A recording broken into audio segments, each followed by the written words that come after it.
वस्सलातु वस्सलामु अला सय्यिदिल अंबियाइ वल मुरसलीन व अला आलिहि तय्यिबीन व अला सहबिहि अजमाइन। अम्मा बाद, बिस्मिल्लाहिर रहमानिर रहीम।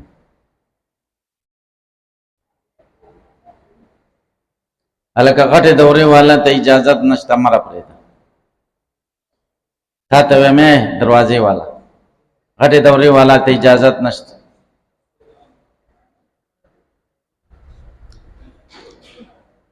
बाबुल गज़ब फिल मौइज़ति वत तालीम इज़ा रआ मा यकरहु।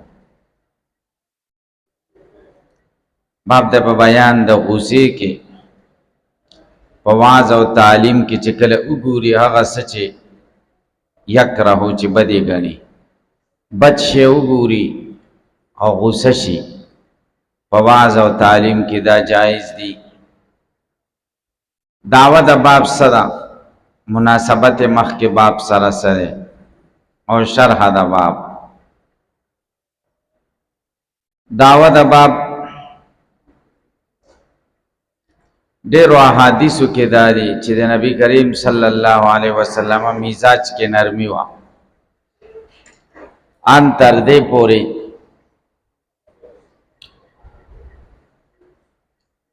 चौजली यो बांडची जुमात के तशौ दसमात और सहाबा ते फरमायल था सुद सर सख्ती मकवय वले इन्नमा बुइस्तुम मुयस्सिरीन वलम तुबअसु मुअस्सिरीन। था सो आसानी कौन की राली गल शवी है सख्ती कौन की नहीं राली गल शवी आसानी मकवय सख्ती मकवय।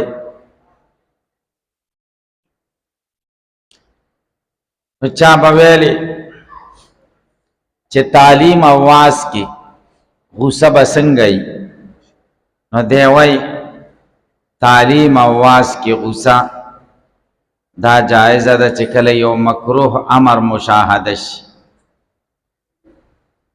गलत कार सड़े उगूरी न तनबेह दा पारा गुस्सा दा जायज़ा ना बल्कि दा तालीम हिस्सा जरूरी दा।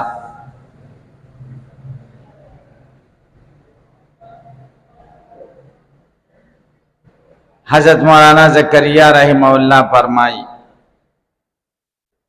छि दावत बाब बयान द अदब द मुतअल्लिम दे छि शागिर लपकार दी छि प मजलिस इल्म के प इंतहाई अदब सर कीनी तपोसम प इंतहाई अदब सर उशी और उस्ताद ता अदब खई खलग बेअदबी या गलत कार शागिर्द नौशन फौरन तनबीह पकार दा गुस्से सरा जगह का तनबीह उनशी दा बेअदबी बद दे शागिर्द आदत मुस्तमिर गर्जी और का तनबीह उशी न दा बवर्ता यादी और दा गलत कार और गलत अदब बती उजी। मुनासबत मख के बाप सरा मख के अहमियत दा इल्म चागे नौबत नंबर सरा राता को है कि बयान दा अहमियत दा इल्म दे के वाई चरा इल्म को अहमियत दे के शक नश्ता और आदाब व ख्याल बे उम साथे जब मजलिस दा इल्म के बप अदब सरा केने बाप दे बयान द गुस्से पवाज और तालीम की इजारा आज कल उगूरी माग से यकरहु चिद द बदिशी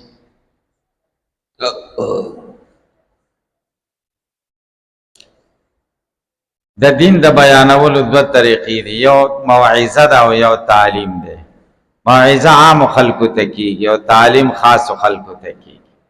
मौइज़ा माना वाज नसीहत द्वारो तसड़े गुस्सा की देश वो बेजाया गुस्से न आवामुल नन सबा गुस्से न जका गई कि बद गुस्से बर्दाश्त नहीं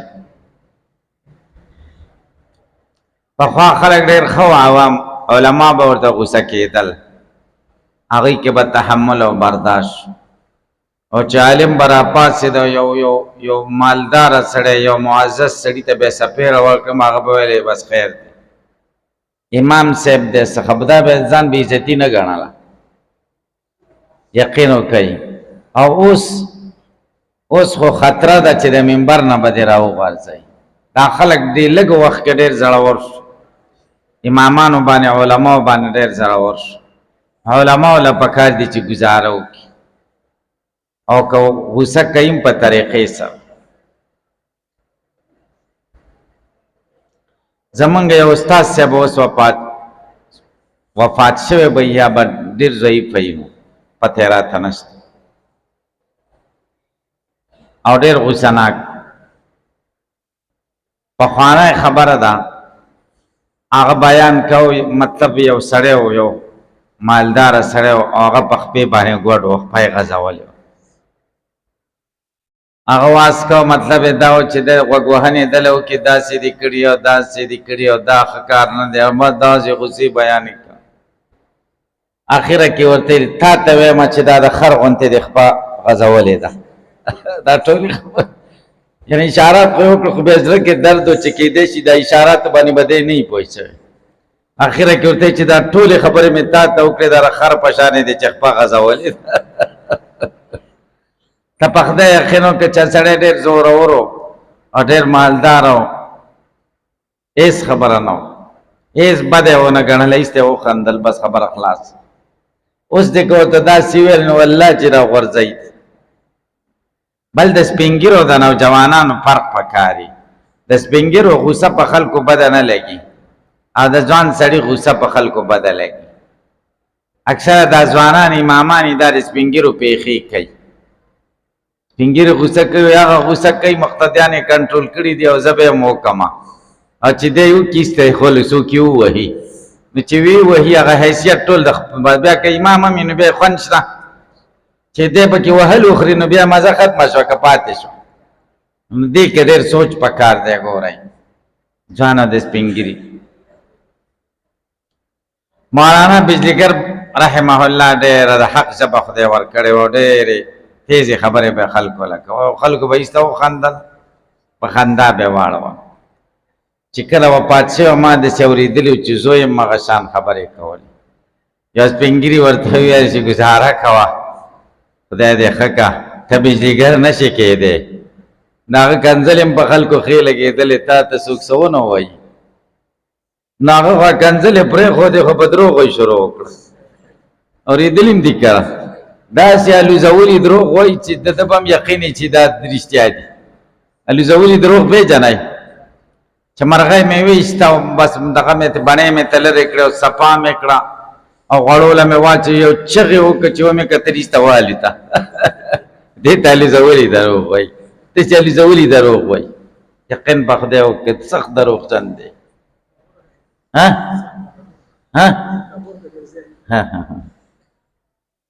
نو بس دروغ خو ډېر زیات وایي. نو په موعظه او تعلیم کې خو خیر دی، سړی غوسه وکړي شاګردان یې خیال ساتي، او شاګردان هم خیال نه ساتي. زه دې مولیانو له وایم تاسې یقین وکړئ پخوا به د طالبانو باندې مونږ غوږونه نیول، وهل بم واپس بم کړل. زه ورته وایم چې که نظري او غیر نظري هر څه کوئ سپېړه به نه ورکوئ، غوږونو نیولو اجازت نشته او د کنځلو اجازت نشته. او که بیا سواقع شو نو ګورئ زه هم نه یم ذمهوار. سواقع تاسې یقین وکئ پخوا طالبان ډېر ښه و، کال تر کاله حالات کمزوري کېږي، کمزورۍ طرف. صحیح ده، نو اوس حالات کمزورۍ طرف ته روان دي. بل نوجوانانو هغه سپېړه یا کنځله یا تیزه خبره په خلکو ښه نه لګي، خلکو له خوند نه ورکوي. په موعظه او تعلیم کې غضب غوسه دا مطلوبه ده، جایزه نه بلکې مطلوبه ده او د تعلیم حصه ده. دې لپاره یو څو دلیلونه پیش کوي.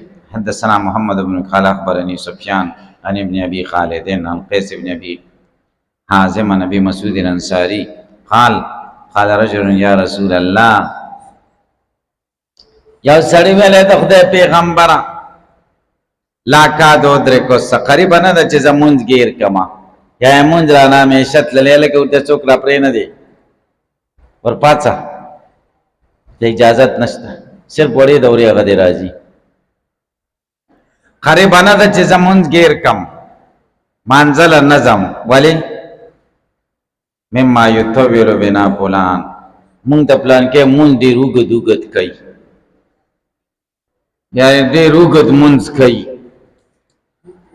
فما رأيت النبي صلی الله علیه وسلم فی موعظة، ما نبی کریم صلی الله علیه وسلم نه دی لیدلی په هیڅ یو وعظ کې اشد غضبا من یومئذ، چې ډېر سختی په غوسه کې د دې ورځې نه، سخت غوسه شو، وعظ یې کاوه سخت غوسه شو. فقال ایها الناس، خلکو انکم منفرون، تاسو خلق نفرت کې اچوئ، منفرون خلق شړون کې د جمعونه. فمن صلى بالناس، چې څوک خلکو له منځ ورکوي، فليخفف منځ دې سپک کوي. فإن فيهم المريض والضعيف وذا الحاجة، ځکه دې خلکو کې به بیماری کمزورې وي، د حاجت خاوند وي، هغه به حاجتي دغه به ودرولې، چې دکان به ماشوم لپریخي چې زه د منځ کوم او راځم او تپک کې په ماښام مانځه کې صورت واقعه شروع کړي. تاسې په پیسې پخاوه یو سړی و، هغه غویان خوشي کړي ماشوم له، چې دا غویان دروله رو رو بس زر جمع کوم او درځم، او بس امام قرت اوږد کړی و. د مانځه کې به ماشوم له اواز کې بچیم تو برو ما د قهر مولا ګرفتار شدی، بچیه ته زه د مولا په قهر ګرفتار شو. قیصه یې ډېره اوږده کړه. تاسې په خبره پوه شئ نه، داسې نه ده پکار، ځکه د حاجت خاوندان بیا سبا هغه جمع له نه راځي. دا ملیان ترجمې کوي او ګیله غټې دورې والا بالکل مه راپرېږده. دا ملیان ترجمې کوي ماسخوتن کې او ګیلې کوي، وایي څوک نه کیني، څوک به درته خاورې کیني. دی پاوه ترجمه کوي یا ګنټې له ورسې او ټیم دی نه دی معلوم، خلکو له ووایه 15 منټه به ترجمه به کوو، اول نه ورسره مشوره وکړه 15 منټه به، 15 منټه کې بلا کار کېږي، 15 کا خو 14 منټه اړوه، چې څومره دې ورته وښودې د هغې نه یو منټ دوه کم، ته بیا ګوره ټول جومات درته کښېني که نه کښېني. 15 ورته ووایي او بیا 3 پاوه 15 منټه نیمه ګنټه اخلي. یو سړي سره میلمه یې هغه له ډوډۍ کور کې تیاروي، راځه دا جمع کوو بیا به ډوډۍ وخورو. چې جمع وشي میلمه ته وایي 15 منټه کې زمونږ امام صاحب ډېره ښه ترجمه کوي، دا به واورو بیا به ډوډۍ وخورو. او وایي ټیک شو، او امام صاحب 3 پاوه ګیر کړ ته ډوډۍ هم خرابه شي او میلمه سره ګپ شپ هم خراب شي. سبا له بیا دا سړی کینی، ټیم نه مقرر، ټیم باید مقرر شي. تاسې یقین وکړئ قرآن کې خو ډېر کشش دی چې صحیح وایي، والله دومره خلک درته راکاږي چې عوام چې صحیح وایي، دا خلک صحیح نه وایي، حقیقي پکې کوي او عوام له وایي دا مفعول له دی، نه بیا به زبا چېرته کېږي چې دا مفعول له دی. عوامو نه په ساده خبره کې عربۍ ټکي به پکې نه وایي. تاسو شیخ حسن جان سے بیانات اورېدلی دي که نه هم دی اورېدلی؟ هغې کې عربي ټکی شته، هغه حدیث هم چېرته عربۍ کې نه وایي، پښتو کې وایي. او دا به وایي چې قمقر مولایي چې عوامو له بس عربي شروع کړي او عربي الفاظ استعمالوي، علمي به نه وایي، صرف ساده پښتو. او د هغه د سبق کمال هم دا، او سبق هم ډېر ساده او طالبان بیا هر سړی پرې پوهېده. نو دې خلکو خدا دا ګورئ چې قرت مسنون کې که بیا خلک تنګېږي نو تنګ دي شي، ته به قرت مسنون کې. قرت مسنون کم قرت دی؟ په سهار او ماسپښین کې طوال مفصل، او په ماسخوتن او په دغه کې په مازیګر کې قصار مفصل، او په ماښام کې او دغه ماښام کې قصار مفصل، او په مازیګر او په ماسخوتن کې اوسات مفصل. دا کولی شي. او یو یا اچانک یوه پیښه شي، هغې کې به بیا اختصار که ته په مانځه بره ولاړې او بس باران شي نو به زر مختصر یې کا، دا نه چې ته وایې زه سنت طریقه قرت کوم او خلک ټول لامده کړي. صحیح شو. یا داسې شي چې څه چل در باندې وشي نو بس مونځ مختصر کا، دا حادثه راشي نو په دې حادثې په وخت کې مونځ اختصار کول پکار دي. خدا تخفیف په رکوع سجده کې په ارکانو کې نه کې، تخفیف په قرت دی، قرت کې به تخفیف کې مختصر وکړه. او اوس وخت کې خو ډېر تخفیف پکار دی، خلک بیا جمع له نه راځي، تخفیف پکار دی. تاسې یقین وکړئ چې څومره تخفیف کېږي نو کول یې پکار دی.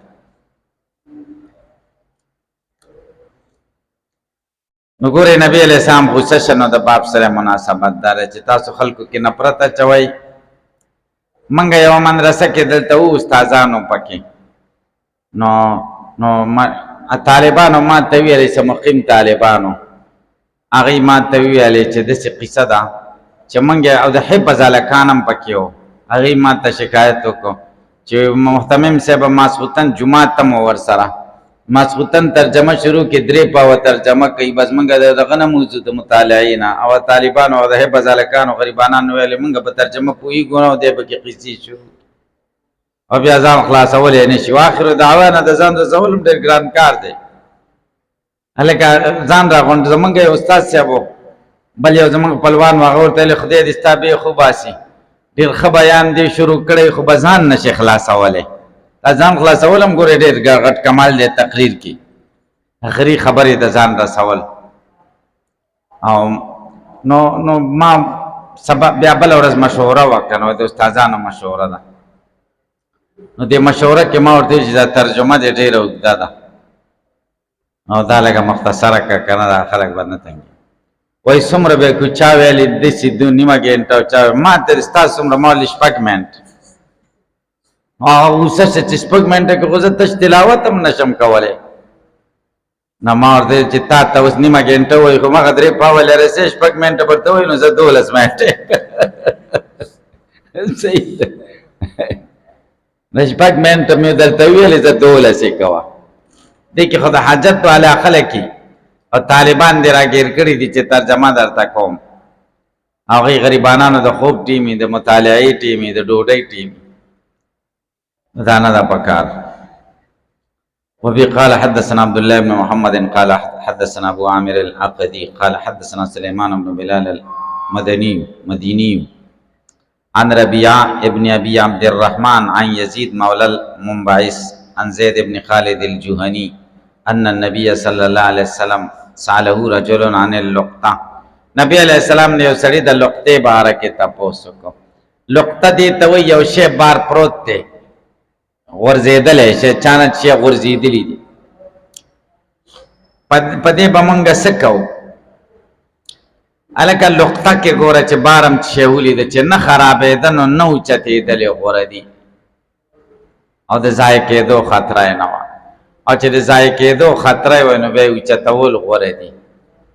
نو که د نه خرابېدو شی یو کال به یې ساتي او اعلانونه به کې که خاوند دې پیدا شي ټیک ده که پیدا نه شي نو بیا په خپل استعمال کې راوله چې سړی پیدا شي نو هغه له به پیسې ورکړي او که فقیر او که غني نو بل چاله ورکړه او ثواب یې هغه له وبخښه. که سړی پیدا شي بیا به یې تاوان ورکړي.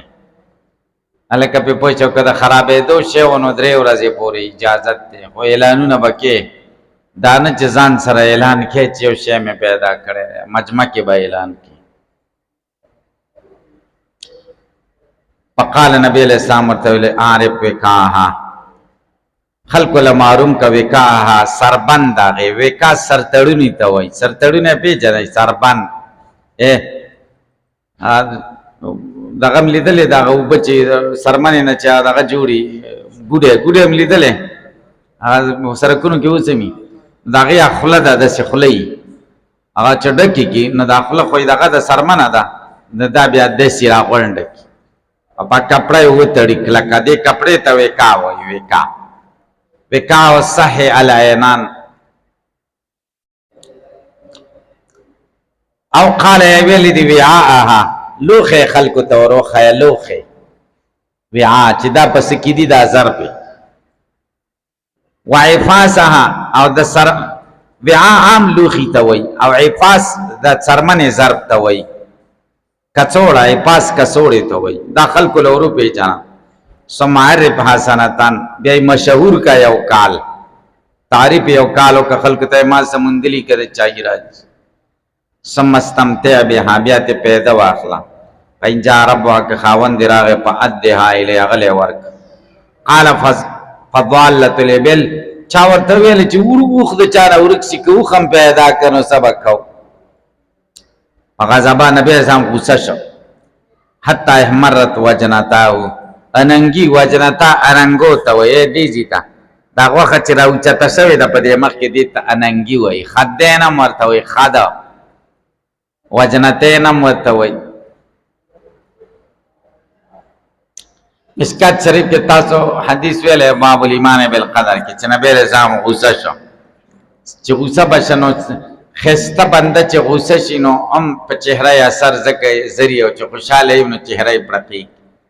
نو هلته تاسو داسې ښایسته لفظ ویلی دی فکأنما فقع علی وجنتیه حب الرمان، مخې داسې سور شه لکه په اننګو باندې چې د انار دانې زبېښل شوي، انار دانې چې زبېښل شوي نو تک سور شي. او قال یا راویلی د احمر وجه مخې سور شي. فقال ما لك ولها، سدي تعالی رو دی اوخ لره چې اوخ رانیسي، ما سقاوها وحزاوها، د دې سره مشکیزم ده او پنیم دي. مشکیزه یې څه ده؟ اوخ چې یو ځل اوبه وڅکي نو 15 شل ورځې کې بیا اوبو له ډېر ضرورت نه وي، بې اوبو هم ګزاره کوي. عرب به تن تږي شي او دشته کې به روان نو اوښ به یې ذبحه کو نو د اوښ دغه اوبو ځای به سم ډک. او مطلب دا چې پیزار هم شتمانه خپې هم دي، ګرځي به او څوک یې ګیرولی نه شي. ترید الماء اوبو ته به ځي په ترعه الشجره او په ونو کې به سري نو څوک به یې څه وکړي خو ځان ساتلی شي. فذرها پرېږده حتی یلقاها ربها چې د خاوند سره مخامخ شي. قال فضالة الغنم، ورکه ده د ګډ چې ګډانو پیدا کړو مونږ هغه به څه کوو. قال لك او لاخيك، یا ستا دی یا د ضرور دی او یا د لیوه دی. ورور نه مراد خاوند دی، یا ستا دی یا د خاوند دی، یعنی راوی نیسه. او یا د چا دی د لیوه دی هغه به خوري. دا رانیول پکار. نبی علیہ السلام ته چې اوښ ویلې نو نبی علیہ السلام غوسه شه چې اوښ څه ورکېږي. اوښ ورکوټه شی نه دی، خلک وایي پلان کې اوښ په بړه وایي، یعنی مطلب دا دی چې دومره غټې غلاګانې کې اوښ په بړه وهي. هلکه اورېدلی هم دی دا کار. صحیح شي.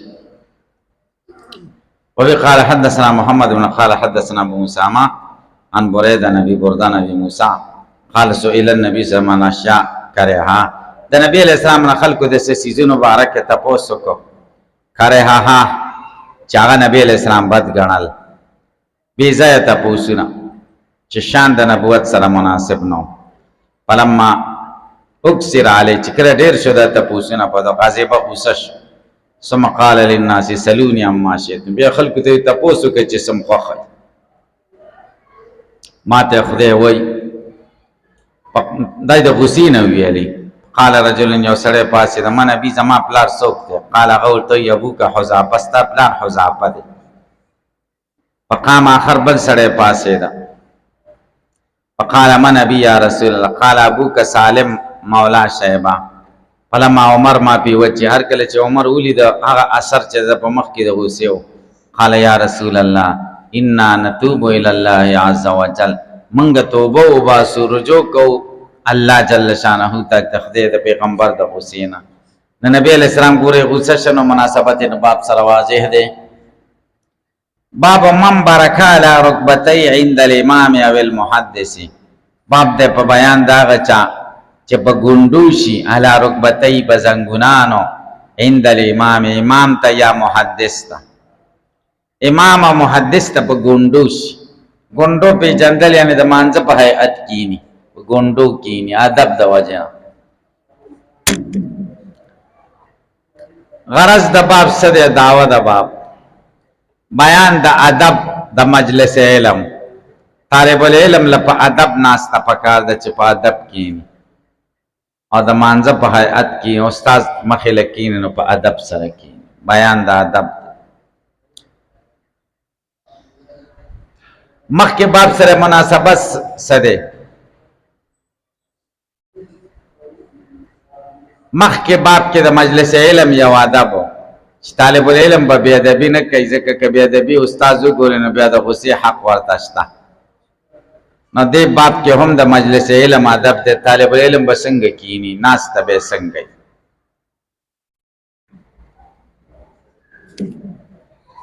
تاسو په خبره پوه شئ که په پوه نه شئ؟ و زمونږ د مجلسونو کې ادب نه وي تاسو یقین وکړئ دا پیران ښایي د دې مجلسونو کې ډېر ادب وي اصل کې داسې دا زمونږ طالبان داسې مجلس ادب نه نه دي خبر نورو مدرسو اکثرو طالبان ښایي او د هغې وجه سره موږ له دا شی ډېره مزه نه راکوي او نو مطلب دا دی چې موږ طالب له تنبیه نه ورکوو چې غلط ناست دی په کار ده چې وري صحیح ده نو طالب دا خیال وکړي چې دا زما ناسته خو ډېره صحیح ده نو طالب له به وروسته راځي حدیث چې یو سړی راغی او سلام یې وانه چاو نو بیا یې ځان واپس کړ چې وځه بیا راشه سلام واچو نو په معمولي خبره به شاګرد ګیری نو بیا ترې نه هېرېږي تعلیم او تربیت خو هم دې ته وایي که نه صحیح شو نو موږ یې نه ګیرو چې ته غلط ناست یې او خولۍ دې لرې کړې ده او یا دې ډډه لګولې ده او یا خو داسې ناست دی لکه جرګه کې چې ناست دی او یا د مړي دعا کې ناست دی زه چاته څه نه وایم زه وایم زه خیر دی ته یقین وکړه چې دا زموږ طالبان دقه د وجې نه بې ادبه یو دې مولیانو له هم وایم چې طالبان مه دګئ دګل مه کوئ او بل دا دی چې دا ولاړه چې استاد له به پاسي دې سره زما طبعا نه لګېږي نو زموږ طالبان بې ادبه شي بل استاد له هم نه پاسي بې ادبي د بار سړی راشي او طالبان ناست دي او هغه داسې راتېر شي نو دا خو بده خبره ده مندرسې ډېره استادانو ډېره بې دغه ده چې دی تربیت کړی تاسې په خبره پوه شئ نو چې کوم استاد وړې وړې خبرو نیوکه کوي نو دا باید طالبان ډېر خوشحاله شي او د هغه احسان وګڼي چې زموږ تربیت کوي صحیح ده نو ګورئ د مجلس آداب ډېر ضروري دي اوس تاسو ناسته غلطه ده ګورئ هلته څه کسان دي داسې سب سره تاسو ته په اوله ورځ چا غزي کې ما بیان وکړو افتتاح په ورځ دفتر کې یادم شي څو خبرې وې لس یوه پکې سببندي وه سببندي هی ډېر برکات دي تاسو یقین وکړئ استاد له بیا سبق مزه ورکوي ډېر برکات دي سببندی او یا حلقه خو نه کېږي ځکه کسان ډېر دي نو سببندي صحیح یا حلقه ډېر بهترین شی دی که نه او یا سببندي ورپسې شه قال حدثنا ابو اليمان قال اخبرنا شعيب بن ابي زوري قال اخبرني انس بن مالك ان رسول الله صلى الله عليه وسلم خرج فقام عبد الله بن حذافه فقال من ابي قال ابوك حذافه ثم اكثر ان يقول سلوني فبرك عمر على ركبتيه فقال رضينا بالله رب وبالاسلام دينا نبی کریم صلی الله علیه وسلم راووتو عبد الله ابن حذافه پاسې ورته من نبی زما پلار څوک دی خلکو به ورپسې خبرې کولې قال ابوک حذافه پلار دی حذافه دی ثم اکثر ان یقول ثم اکثر بیا ډېر نبی علیہ السلام ویلی سلونی ما نه تپوسونه کوئ غوسه شه فبرکه عمر علی رکبتی عمر په ګونډو باندې په دې څنګلو په دې دغه باندې رکبتی زنګونانو باندې په ګونډوش فقال رضیت بالله ربا وبالاسلام دینا وبمحمد صلی الله علیه وسلم نبیا راضیم چې په الله چې را د جهاد د عرب نه په اسلام د جهاد په محمد د جهاد د پیغمبر نه درې کرته دی پس کته نبی رسام خاموش غوسه خاموش الکه تاسو په پوښتنه او سوال دار چې عمر ولی اول په ګوندو نه کې ناست په مجلس کې الکه په پوښتنه جواب دار چاول خیر دې کدا سی خو چې استاد لور مخامخ کېږي او تپوس کې نو د صفاده په ګوندو باندې ناست بروک یعنی د مانځه په هیئت باندې دی ته وایي بروک ګونډو باندې کېدل داسې چې دا زنګونان ولګېږي او بیا په صحیح هیئت باندې سړی کېږي دې ته بروک وایي